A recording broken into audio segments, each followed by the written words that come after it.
नमस्कार मित्रांनो, आपण पाहत आहात व्हाईट लाईन क्राईम चॅनलवर सत्य घटना. पुणे जिल्ह्यातील NIBM मोहम्मदवाडी या गावातील जमीन मिळकती संदर्भात एक गंभीर सत्य प्रकरण ज्याविषयी आज मी आपल्याला सांगणार आहे. आपण जे पाहत आहात सैनिक विहार सहकारी सोसायटी बेकायदेशीर खाजगी आराखडा तयार करून हस्तांतर केलेली मिळकत व त्यावरचे बेकायदेशीर बांधकाम जे आपण पाहत आहात. सदर मिळकतीच्या दुसऱ्या भागात आपण पाहत आहात द आर्क ट्रिबेका डेव्हलपर्स या नावाने ओळखला जाणारा प्रकल्प, एलिना लिव्हिंग व इतर हे सर्व प्रकल्प शर्तभंग दस्तावर उभे आहे. या गैरव्यवहार मिळकती संदर्भात महाराष्ट्र राज्य महसूल मंत्री यांच्याकडे निवेदन सादर करण्यात आले.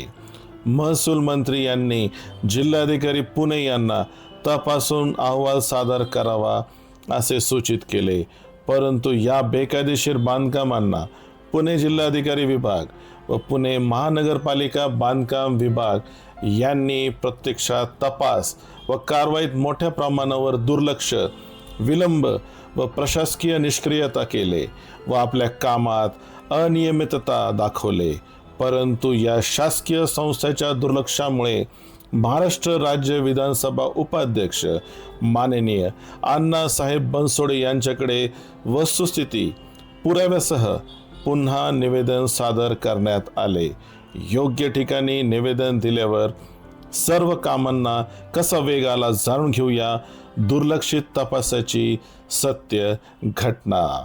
पुढे सदर शर्त भंग दस्ताचे प्रकरण, विषय महाराष्ट्र राज्य विधान भवन मुंबई या ठिकाणी खासगी सचिवांनी 20 नोव्हेंबर 2025 रोजी बैठकीला हजर राहण्यास जिल्हाधिकारी पुणे व माननीय अप्पर मुख्य सचिव महसूल व वन विभाग मंत्रालय मुंबई यांना कळविले.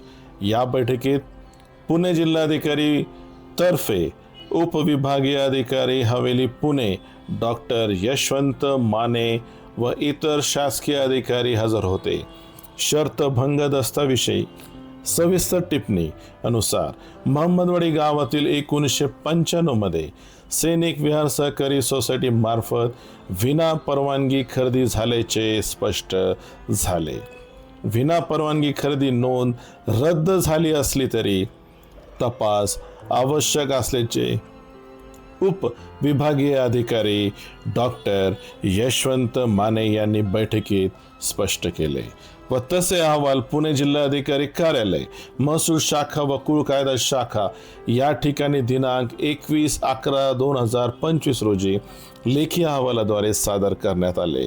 पुणे महानगरपालिका मान्य आयुक्त बांधकाम विभाग यांना बांधकाम परवानगी देताना, विषांकित क्षेत्राचे बांधकाम नकाशे मंजूर करताना कोणकोणत्या बाबींची तपासणी करण्यात आली आहे त्याबाबतची माहिती सादर करण्याबाबत व उक्त नमूद मिळकतमध्ये सद्यस्थिती चालू असलेले बांधकाम सध्या आहे त्या स्थितीत बंद ठेवण्याबाबत सूचित केले आहे. पुढील भागात जिल्हाधिकारी विभाग व पुणे महानगरपालिका बांधकाम विभाग यांनी तपास कशा प्रकारे केले व केलेले कामाचे सविस्तर अहवाल व्हाईट लाईन क्राईम चॅनलवर सादर करणार आहे आपला मित्र शीतल कुमार जाधव.